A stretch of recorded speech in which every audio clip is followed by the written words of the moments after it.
नमस्कार आणि good morning मंडळी। तर 2 दिवस झाले आमच्या मुंबईत भरपूर धो पाऊस आहे, तरी पण आम्हाला काय कामावर सुट्टी नाही आहे। मी आली आहे कामावर, तर पहिल्या कामावर आली आहे मी, पूर्ण भिजलेली आहे। एवढा पाऊस आहे, रेनकोट घातला तरी पूर्ण भिजलेली होती। नाश्त्यासाठी गरमागरम उत्तप्पे बनवले, त्यानंतर चटणी बनवली। तर सगळ्यांना सुट्ट्या आहेत, घराबाहेर पडू नका असं सांगण्यात आलेलं आहे। शाळा कॉलेज सगळं बंद आहे, पण आम्हाला मात्र सुट्टी नाही आहे। आम्हाला कामावर यायचंच आहे आणि आम्ही कामावर आलोय सुद्धा।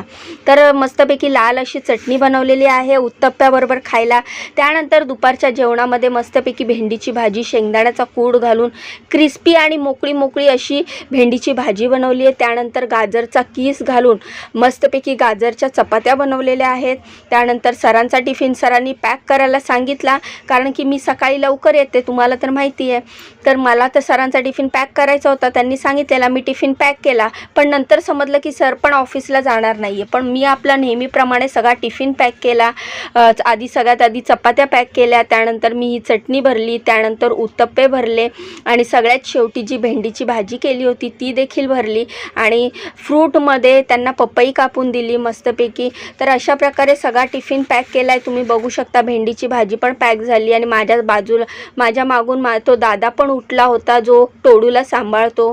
तर तो दादा पण खूप चांगला आहे आणि ह्या कामावरच्या मॅडम आणि सर दोघेही खूप चांगले आहेत। तर मी अशा प्रकारे सगळा टिफिन पॅक केला, किचन वगैरे आवरलं, स्प्राउट्स काढून ठेवले, बाजूला लिंबू ठेवला, जर सरांना लिंबू लागला तर स्प्राउट्समध्ये टाकून खातील। किचन गॅस सगळं क्लीन केला। नंतर समजलं सर तर काय जाणारच नाही आहेत ऑफिसला, टोडूला अंडं दिलं, पण तोपर्यंत मी बॅग वगैरे सगळं पॅक केलं होतं, किचन गॅस सगळं क्लीन केला होता। आता मी चालले दुसऱ्या कामावर, तर दुसऱ्या कामावर दाखवते मी काय बनवते। तर बघा ना, पूर्ण भिजली आहे, खूप थंडी वाजते, पण आता कामावर आली आहे तर इकडे कुठे चेंज करणार, घरी गेल्यावरच चेंज करायला भेटणार आणि खूप थंडीने गारटली होती।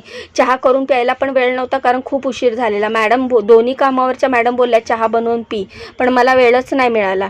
तर चवळीची भाजी बनवली, त्यानंतर भात बनवला, चपात्या बनवला। तर चवळीची त्यांनी मला अशीच रस्सा भाजी पातळ बनवायला सांगितलेली, कारण त्यांना भाताबरोबर अशीच खायला आवडते। तर ज्या कामावर मी जे स्वयंपाक बनवते त्यांच्या पद्धतीने त्यांना जसं आवडेल तसंच बनवते। अशा प्रकारे जेवण वगैरे सगळं झाकून ठेवलं, किचन गॅस क्लीन केला आहे, पण पाऊस काय थांबायला मागत नव्हता। पाऊस अजून पण बाहेर धो पडतच होता, पाणी सगळीकडे साचलं होतं। एकही ट्रेन गेलेली नव्हती, ट्रेन पण बंद होत्या। कशीबशी गाडी घेऊन खड्ड्यातनं भर पावसात आली मी आणि गाडी लावली, पण चालत जायला पण रस्ता नव्हता, एवढ्या एरियामध्ये पाणी भरलेलं होतं। तर तुमच्याकडे पण असंच पाणी भरलं आहे का, मला कमेंट करून सांगा। पूर्ण भिजली होती। घरी गेल्यावर मला सर्दी तर झालीच, पण थंडी पण वाजायला लागली होती। तर अशा प्रकारे मी घरी आलेली आहे।